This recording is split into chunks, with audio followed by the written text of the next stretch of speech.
Hello and welcome to another episode of An Imperfect Leader, Leadership in After Action, a series where leaders look back at decisions they've made and consider a series of questions. I'm Peter Stiepelman, I'm your host, and I'm an imperfect leader. I spent more than 20 years teaching and leading, first in the Oakland Public Schools in Oakland, California, and then in the Midwest, Missouri to be exact, where I was a teacher and a principal and assistant superintendent and then the superintendent of the fourth largest district in the state. I'm constantly striving to learn from my experiences and from the experiences of other leaders. The aim of this podcast is to lift the learning and lift the imperfect leaders up. That way, when you hear the term imperfect, you'll see strength. Strength from the candor needed to recognize imperfection as a real advantage. Let's get started. Hello, imperfect leaders. As you know, my usual guests on An Imperfect Leader have been superintendents. The podcast is designed for aspiring soups and current superintendents and anyone who's interested in behind the scenes and how systems, particularly school systems, operate. There are times when I deviate from the course, and I do that when I think that there's going to be an interview that's going to keep the project moving forward. In this episode, I interview Andrew Marotta. And in the episode, I tell you about him, so I'll spare you the bio now. But what you should know is that he's a principal, and his lessons in leadership definitely translate. During his after-action review, he talks about his approach to people and how we all need to think about our interpersonal intelligence and how our approaches might bring people in and how it can definitely push people away. It reminded me of an executive session with my school board when I was superintendent, and we were discussing my evaluation, and one board member drew the conclusion that I didn't respect her because I was always interrupting her.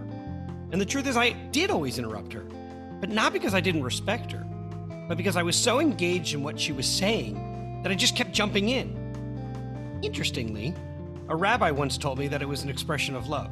Maybe, but I can tell you this, that board member definitely did not feel loved or respected. How we approach people matters. Andrew Marotta is one of the more vulnerable leaders you will encounter. He has his own podcast called ELB, Educational Leadership and Beyond, and I've really enjoyed it.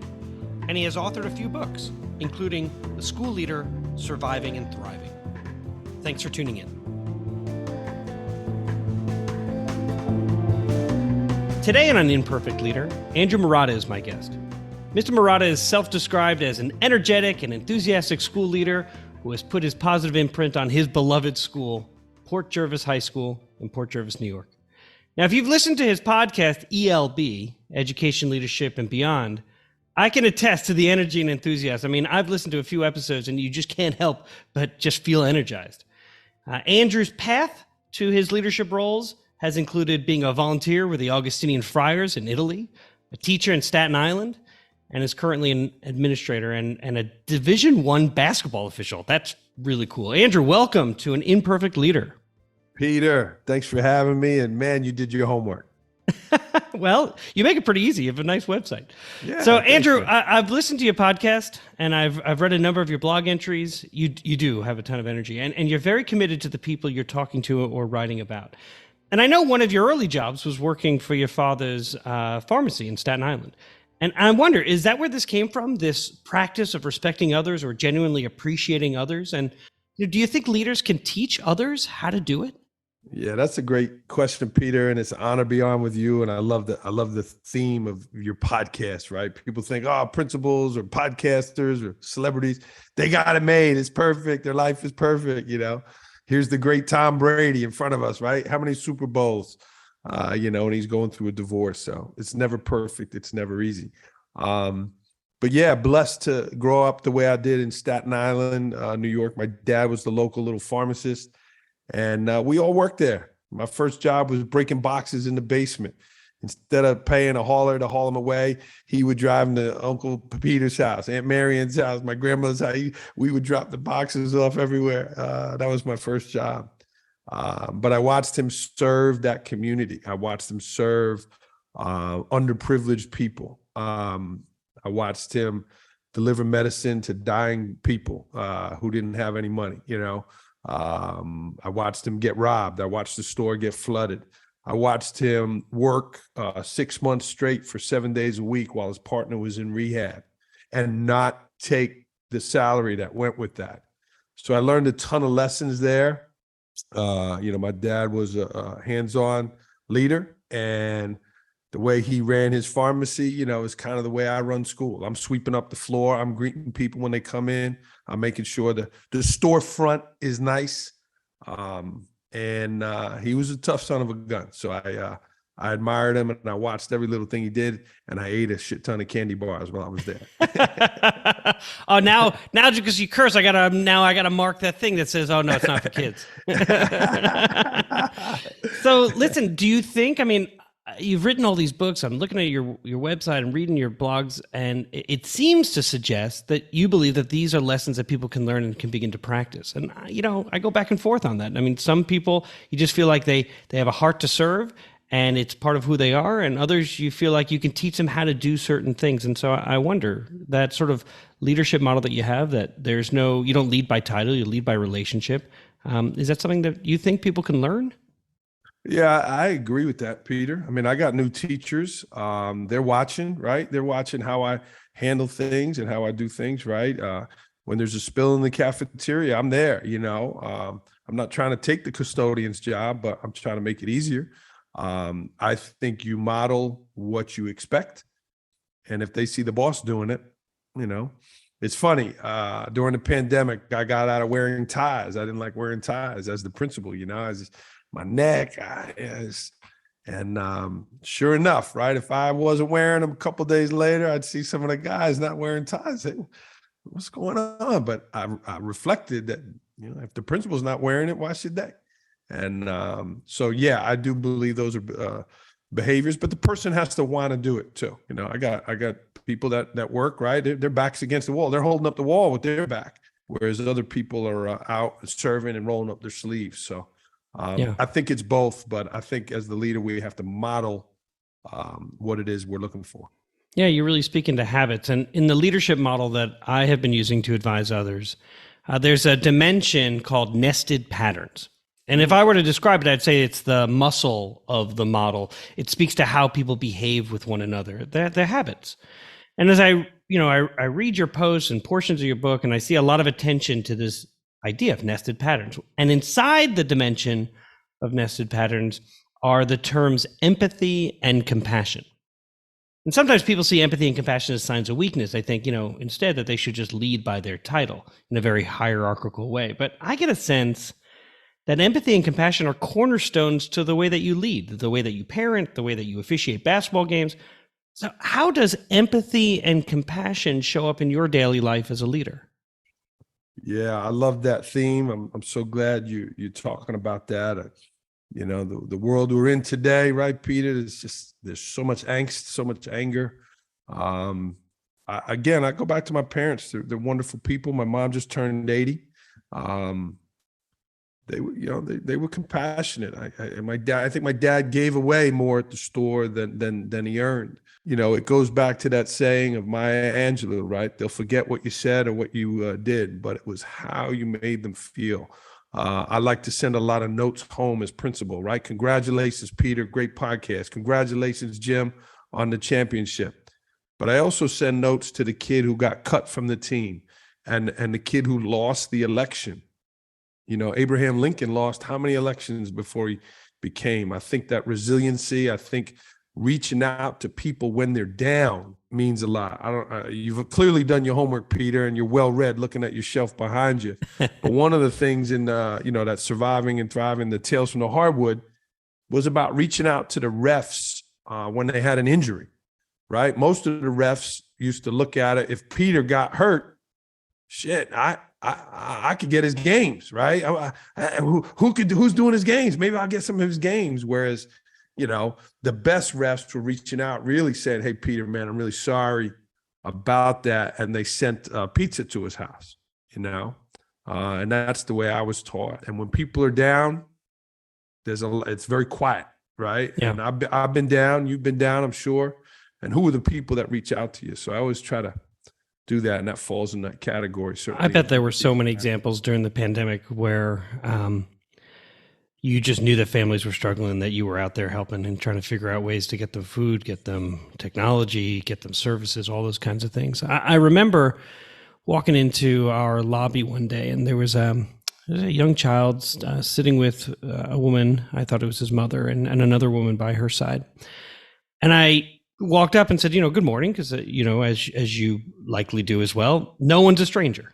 And so you walk up and say good morning. And they don't really respond. And this other woman pops up and says, oh, they don't speak English. They're here, just recently got here from the Democratic Republic of Congo.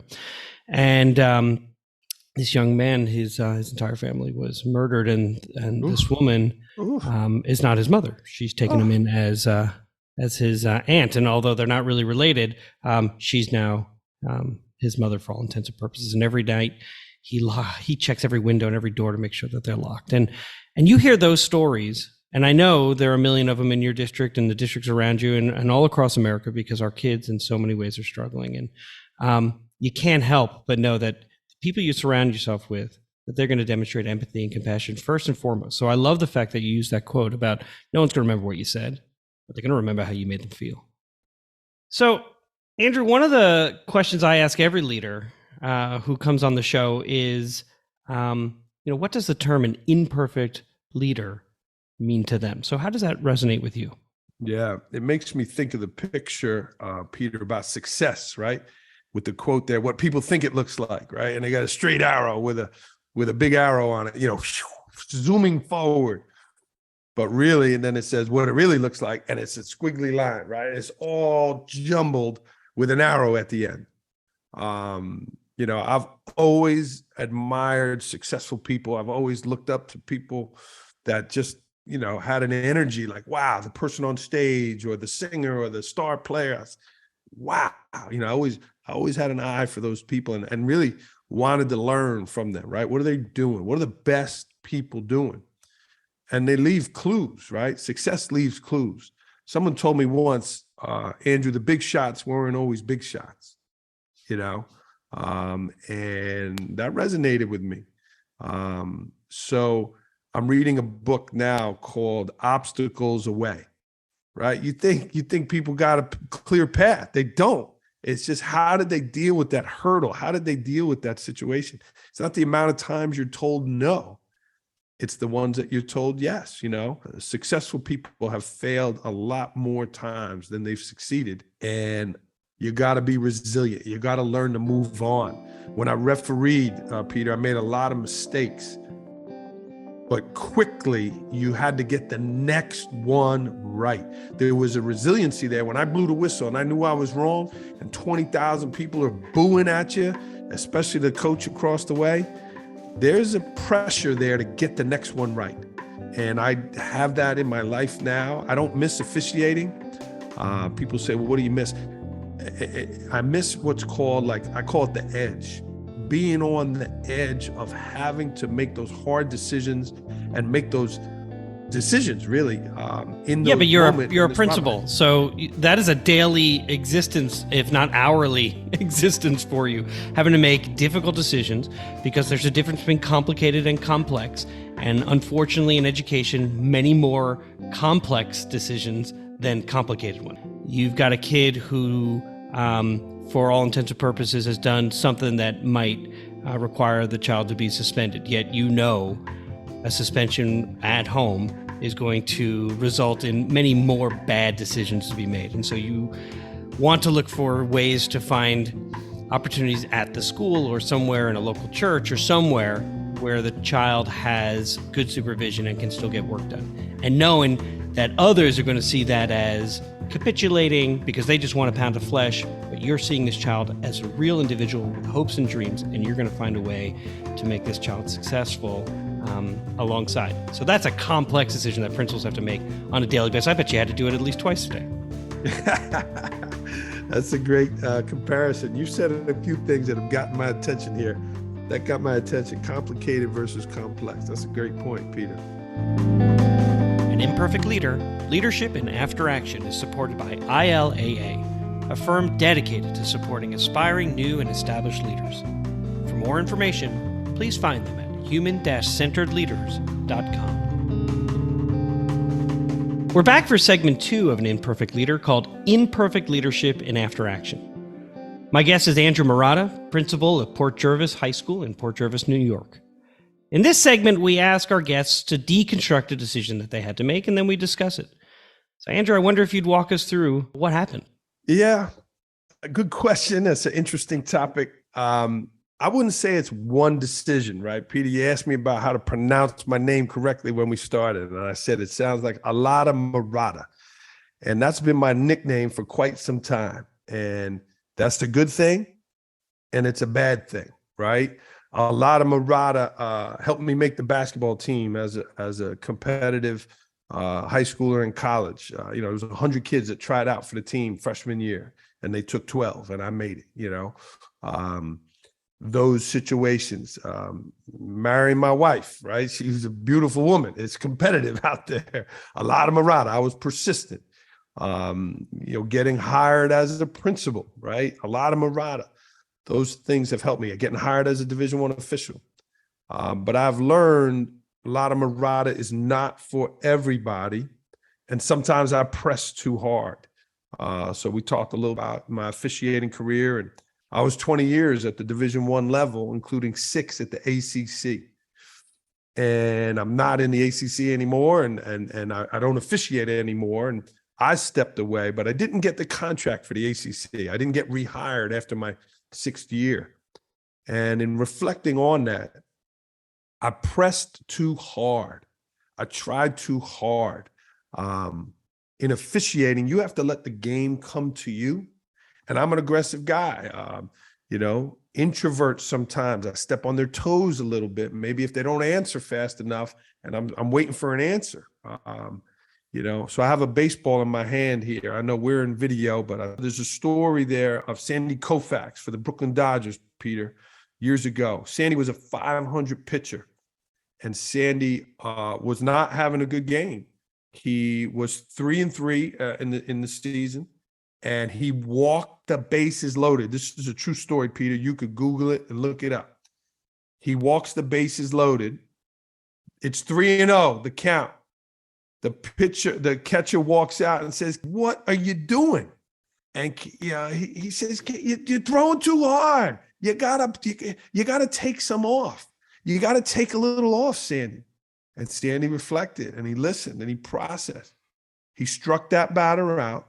He went on to pitch a no-hitter, and he went on to win 3 Cy Young Awards, not by trying harder, Peter, by taking a little off. And I would say, to answer your question, that I need to learn to do that in spaces and places and people. My wife and I like watching 60 Minutes together. We watched a show recently about criminals training horses. They got these wild horses out west that cost a lot of money to keep alive, and they got these prisoners training them. Well, there's that old saying of breaking a horse. Well, they don't do that anymore. The term now is called gentling. And these prisoners are the first ones to ever touch the horse, and they train them by approaching them gently, not by breaking them. And I guess that's the way I'm looking at some things in my life now that I'm approaching 50 here. I'm 47.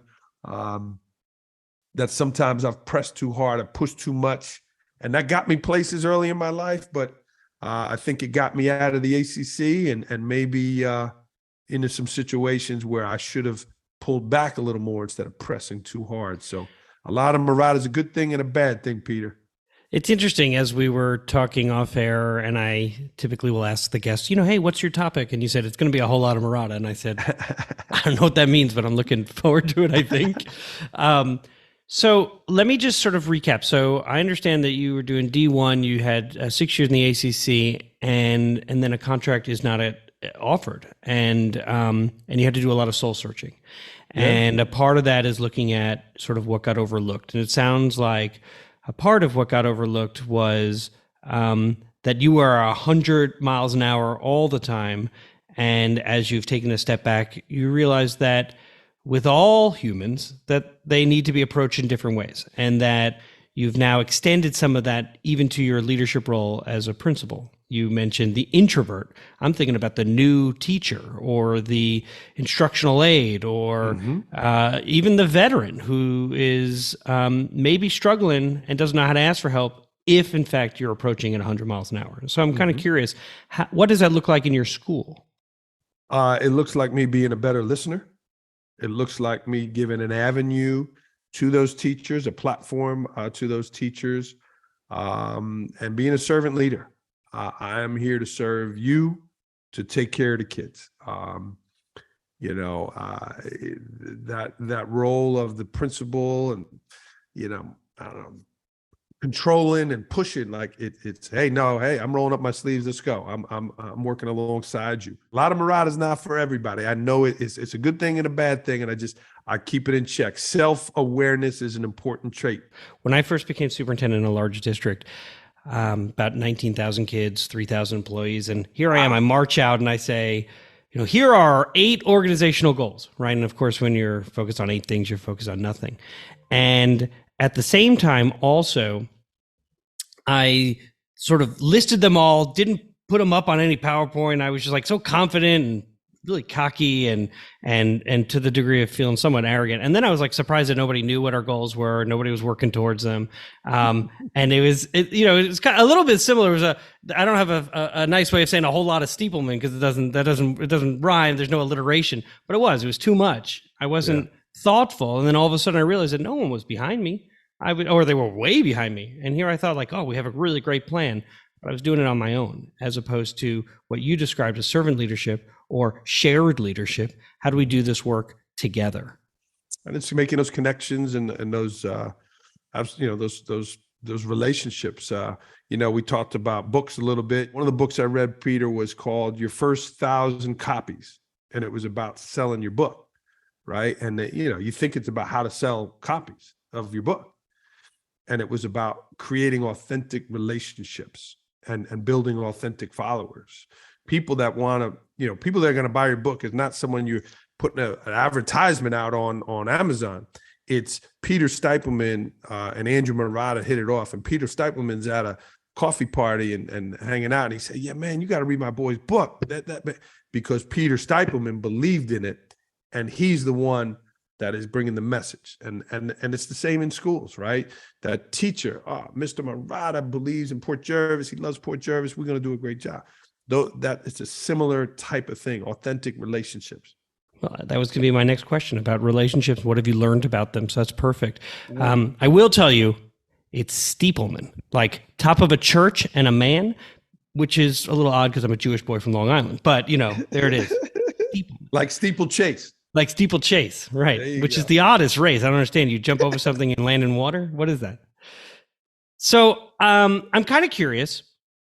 We can go back to ACC. We can go to where you are in your school. But I'm kind of curious, like, what frustrated you? So, it wasn't necessarily what got overlooked, because it sounds like you were saying, I needed to take a step back. I needed to be a little bit less, not a whole lot of Marotta, but maybe a little less Marotta, a little step back and recognize that different people are approached different ways. There had to be something that was sort of frustrating for you, either the system or yourself, so what was frustrating for you? Yeah, that's a great question, Peter. No one's ever asked me that. I officiated 20 years now. And it took me a while to realize exactly what it was. And now that I'm my own speaker, and I make my own schedule now, and I go speak at places and keynote addresses. If I'm doing a keynote address, to like a district like yours, 3,000 people, and I'm the keynote speaker, I am 1,000% in charge of my success or lack thereof. If I bomb, that's on me. I can't blame the audience. I can't blame the sound. I can't blame the venue. Can't blame anything. It's on me. When I officiated, I could get every call right. If the supervisor just didn't like me, he didn't like the way I ran, he didn't like the way my movements, he didn't like something, the coach didn't like something, because it's not always about getting every call right. You got to be able to interact with the coaches. They got to feel comfortable with you. So you could be a robot out there and get all the call right. They might not want you. So what I didn't like is I didn't know exactly what I was being judged on. I got, 1 year I had a contract, the next year I didn't. I didn't get any negative ratings. I didn't get any of that kind of stuff. So my success or lack thereof depend on someone's opinion, right? And whereas now, people can have their opinion about how I did as a speaker or a motivational person, influencer, but it's 100% me.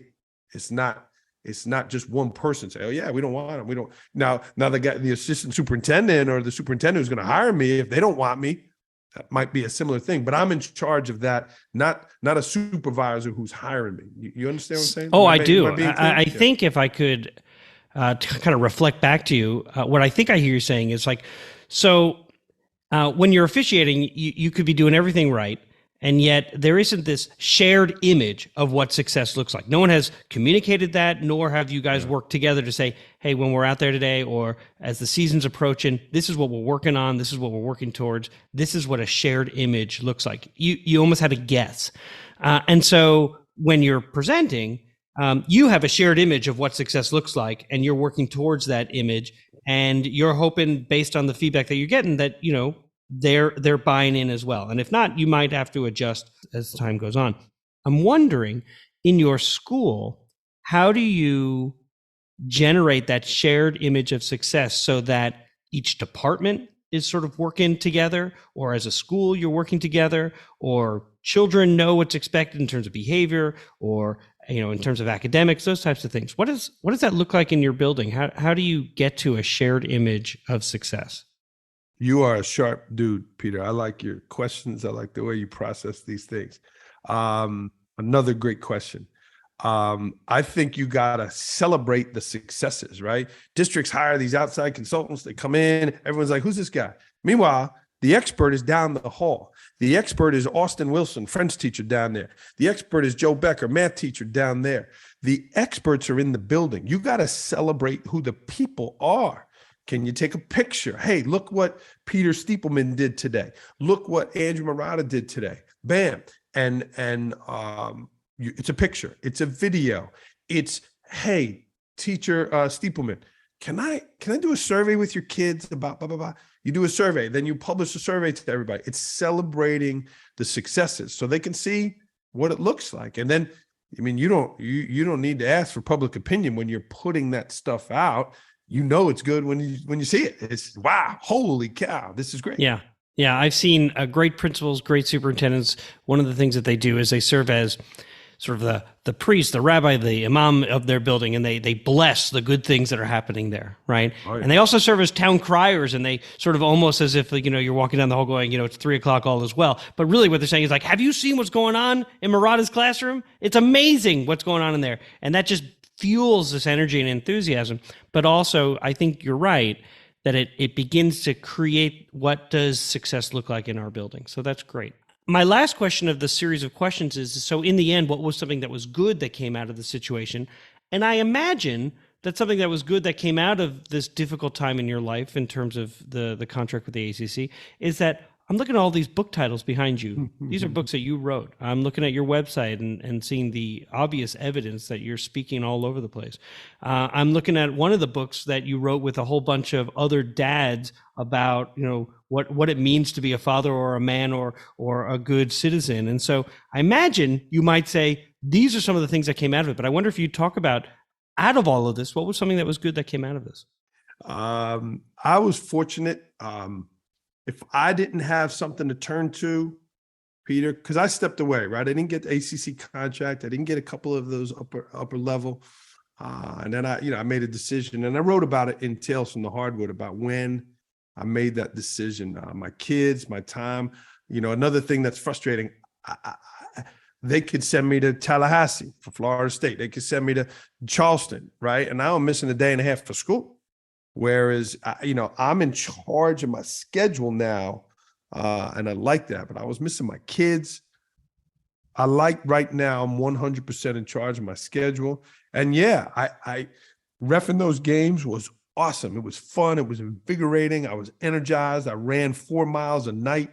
I got a check for it. It was cool. I was not influencing anybody's life. And then when I wrote that first book, The Principal, and then someone said, hey, can you do a presentation? I was like, yeah, sure. And then after how I felt after the presentation, principals hugging me, oh my God, Andrew, crying, was like, wow, I could really influence people. And it made me think about my dad as the pharmacist and helping them and advising them. And now I'm a mentor for younger principals. And so that success of not success, that feeling, satisfaction of being able to help other people. I didn't know I had it in me. I didn't know I had the writing, and I didn't know I had the expertise. I never looked at myself as an expert principal. And I'm not saying that to kind of show off, but I've been doing it long enough. I know a little bit about what I'm doing, but I didn't know I knew what I was doing until someone pushed me to put it on paper. My guest again was Andrew Marotta. Check out his website at andrewmarotta.com to find his blog, his podcast, his books. Links to his website are going to be in the episode notes as well. Andrew, thank you so much for giving me some of your time today. I appreciate a Staten Islander giving a Long Islander some time. I will tell you also, Sandy Koufax lived in my town for a little bit until there was like some terrible Long Island Railroad accident and they went back to Brooklyn. Wow, cool. Yeah, it's true. But I was really glad that you didn't need any mustard in our conversation today. And if you don't know what we're talking about, read Mr. Marotta's book, The Principle. All righty. Thank you so much, Andrew. I really appreciate your time. Peter, likewise. Music for An Imperfect Leader was written and arranged by Ian Varley. Sam Falbo created the Daruma doll butterfly artwork. Imperfect leadership is not a scarlet letter. It is a badge of honor. It recognizes that serving as a lead learner is about being a vulnerable leader, an empathetic leader, a compassionate leader. And I'm proud to be an imperfect leader, so I hope you'll join me next time for another episode of An Imperfect Leader. Leadership in After Action.